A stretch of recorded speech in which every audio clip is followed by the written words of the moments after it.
Jammu and Kashmir में गुजर बकरवाल और पहाड़ी कम्युनिटी के एसटी स्टेटस के आसपास जो सियासत पिछले 1 साल से जायद हो रही है, उसी के चलते अब आने वाले दिनों में ऐसा बताया जा रहा है कि पहाड़ी जो कम्युनिटी है जम्मू एंड कश्मीर में, उनको एसटी में शायद इंक्लूड किया जाए आने वाले दिनों में। तो गुजर बकरवाल जहाँ पे प्रोटेस्ट पे हैं, लगातार प्रोटेस्ट कर रहे हैं, वहीं पे पहाड़ी कम्युनिटी का भी एक लंबा सफर रहा है, जहां उनने एसटी स्टेटस में, बेसिकली एसटी में इंक्लूजन के लिए एक लंबी लड़ाई लड़ी है। आज उसी सिलसिले में हमसे बात करने के लिए रफीक अहमद शाह साहब, जो चीफ स्पोक्स पर्सन है के पहाड़ी ट्राइबल मूवमेंट पहाड़ी कल्चरल फोरम के, वो हमारे साथ जुड़े हुए हैं। शाह साहब, आपका खैर मकदम है। शुक्रिया जी, आपका बहुत बहुत शुक्रिया।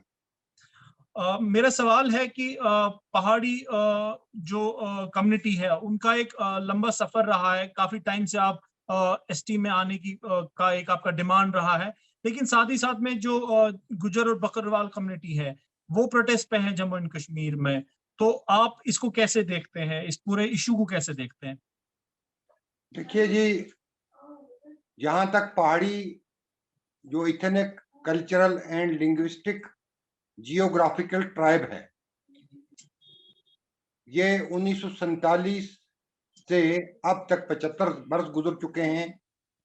ये नफसियाती गुलामी, माशी गुलामी, सियासी गुलामी का शिकार है।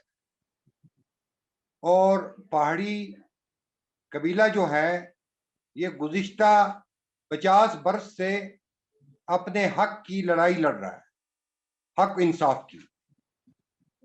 हमारे जो गुजर भाई हैं, वो हमारे भाई हैं, उनके साथ हमें कोई भी तज़ाद नहीं है। उसी जिग्राफिया में वो रहते हैं, उसी जिग्राफिया में हम रहते हैं, उसी खित्ते में वो रहते हैं, उसी खित्ते में हम रहते हैं। वही कल्चर उनका है, वही कल्चर हमारा भी है। वही माल मवेशी वो भी पालते हैं, माइग्रेशन वो भी पालते हैं, बैकू में वो भी जाते हैं। ट्राइबल कैरेक्टर उनका भी है, ट्राइबल कैरेक्टर हमारा भी है। हम with in the 4 walls of constitution of India अपना हक मांग रहे हैं, जो हमारा कॉन्स्टिट्यूशनल राइट है पहाड़ी कबीले का। अब जो मुखालफत करते हैं वो क्यों करते हैं, लेकिन हाँ, इतना जरूर पता है कि आम गुजर जो है वो हमारी मुखालफत नहीं करता है। ये ठेकेदारों का एक तबका है जिन्होंने गुजरों का भी इस्तेसाल किया है, बकरवालों का भी इस्तेसाल किया है, और ये पॉलिटिकली मोटिवेटेड हैं, पॉलिटिकल ऑर्गेनाइजेशन से। और ये पहाड़ी कबीले के खिलाफ जो है प्रोटेस्ट कर रहे हैं पॉलिटिकल पार्टीज के पैरोल पर, कुछ फोर्सेस के पैरोल पर।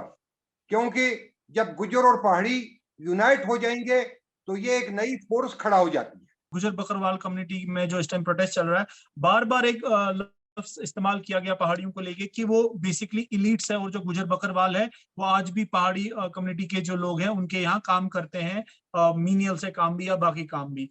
तो आप ये जो इलीट वाला मसला है, इसको कैसे देखते हैं पहाड़ी कम्युनिटी में?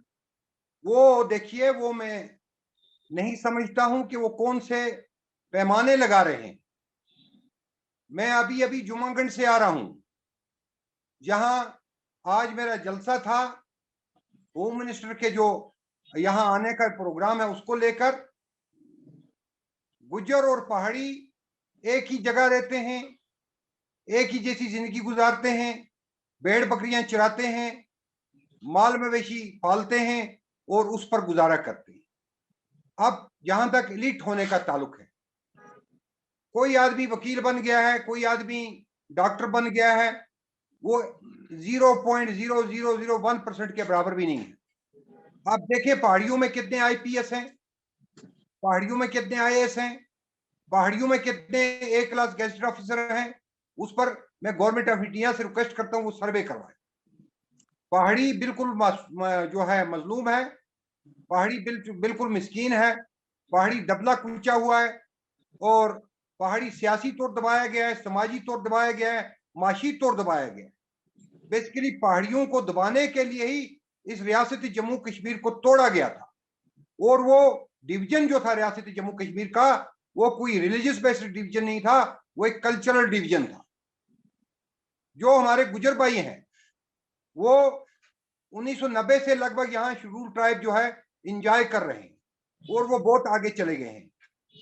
गुजर भाई जो हमारे बठंडी में रहते हैं, जो छन्नी में रहते हैं, जो सैनिक कॉलोनी में रहते हैं, जो सनत नगर में रहते हैं, वो कैसे ये दावा करते हैं कि पहाड़ी जो है एलीट क्लास। जहां तक जुबान का सवाल है, पहाड़ी जुबान का, तो वहां से गुजर साइड से ये भी बोला जाता है कि पहाड़ी बेसिकली एक जुबान पे बेस्ड एक ट्राइब है, जिनको एसटी इसलिए नहीं दिया जा सकता है क्योंकि जुबान कल को कोई भी सीख के, पहाड़ी जुबान सीख के खुद को पहाड़ी बोल सकता है। तो आप इसको कैसे देखते हैं?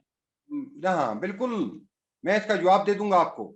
देखिए, जहां तक जुबान का ताल्लुक है, ये हर कबीले की अपनी जुबान होती है। गुजरों की भी जुबान है। और गोंड गोंड ट्राइब कल 80 साल की जदोजहद के बाद गोंड ट्राइब को जो है शेड्यूल ट्राइब का दर्जा दिया गया है इंडिया में। उनकी भी अपनी जबान है। पटेलों की भी अपनी जबान है। हिमाचल में एक ट्राइब को दिया गया, उनकी अपनी जबान है। हर ट्राइब की, हर खित्ते की अपनी जबान होती है, अपना लिंग्विस्टिक कैरेक्टर होता है। और जहां तक पहाड़ी कबीले का ताल्लुक है, पहाड़ी कबीले को मैं इस तरह डिफाइन करता हूं, और जो गवर्नमेंट ऑफ इंडिया ने डिफाइन किया वो ऐसे किया है, जो कानून ने डिफाइन किया वो ऐसे किया है।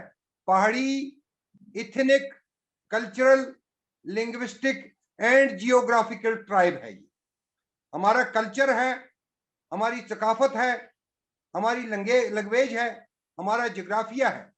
ये एक प्रोपगंडा है कि सिर्फ पहाड़ियों को जुबान की बुनियाद पर दिया जाता है।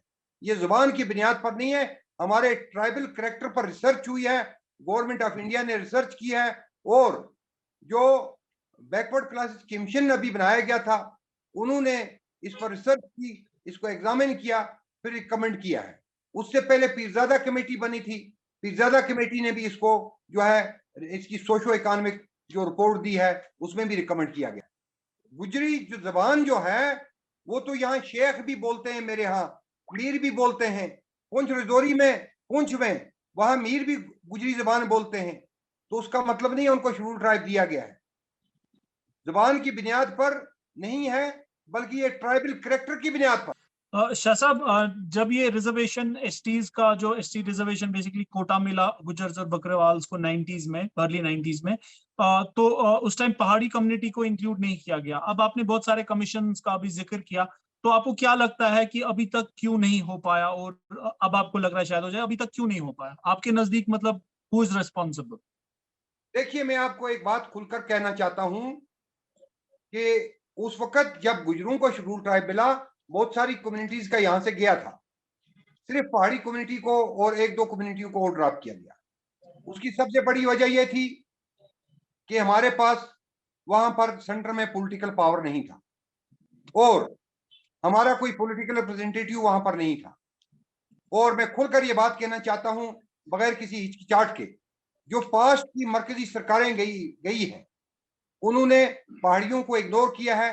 किस इंटरेस्ट के लिए किया है? वहां कुछ लोग बैठे थे, कुछ हुकूमत में थे, जिन्होंने पहाड़ियों के खिलाफ काम किया। इस वक्त की जो मौजूदा गवर्नमेंट है, इन्होंने इम्पार्शियली इस केस को स्टडी किया, और सिर्फ इन एजेंसियों की बुनियाद पर इसको सर्वे नहीं किया। इनके अपने पार्टी के लोग आए, इनके अपने पार्टी के प्रचारक आए, उन्होंने जंगल जंगल, गली गली, कोचे कोचे जाकर पहाड़ियों से मुलाकातें की। वो हर जगह बेकू में गए, इनके जो माल मवेशी पालते हैं उनसे मिले, औरतों से मिले, मर्दों से मिले। और उस सर्वे की बुनियाद पर जो प्रेजेंट गवर्नमेंट है, उन्होंने इस बात को अंडरस्टैंड किया कि वाकई तौर पहाड़ी जो है वो डिजर्विंग है, और वाकई तौर पहाड़ी जो है उसको दबाया गया है, उसको कुचला गया है। आपने पॉलिटिकल पार्टीज की बात की, जैसे आपने मौजूदा सरकार की भी बात की, तो आज आप किन पॉलिटिकल पार्टीज को देखते हैं कि वो पहाड़ियों के हक में हैं?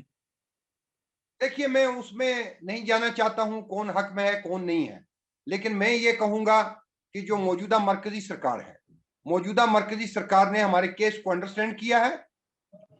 और सबसे बड़ी बात यह है कि हम मौजूदा मरकजी सरकार के इसलिए भी शुक्रगुजार हैं कि उन्होंने हमारी जो 4% यहाँ पर स्टेट की रिजर्वेशन थी वो भी अप्रूव किए, और वो 4% जो है हमें रिजर्वेशन इस वक्त मिल रही है। और हमारे कबीले को रिकॉग्नाइज किया, एक्सेप्ट किया इसको ट्राइब, और रिकमेंड भी किया। और जहां तक साबका पॉलिटिकल पार्टीज का ताल्लुक है जो सेंटर में थी, उन्होंने हमें इग्नोर किया, डिसीव किया, हमारे साथ वादे किए, हमें धोखा दिया, हमारी स्ट्रगल बहुत लंबी हो गई। जी शाह साहब, बहुत बहुत शुक्रिया कश्मीर लाइव से बात करने के लिए।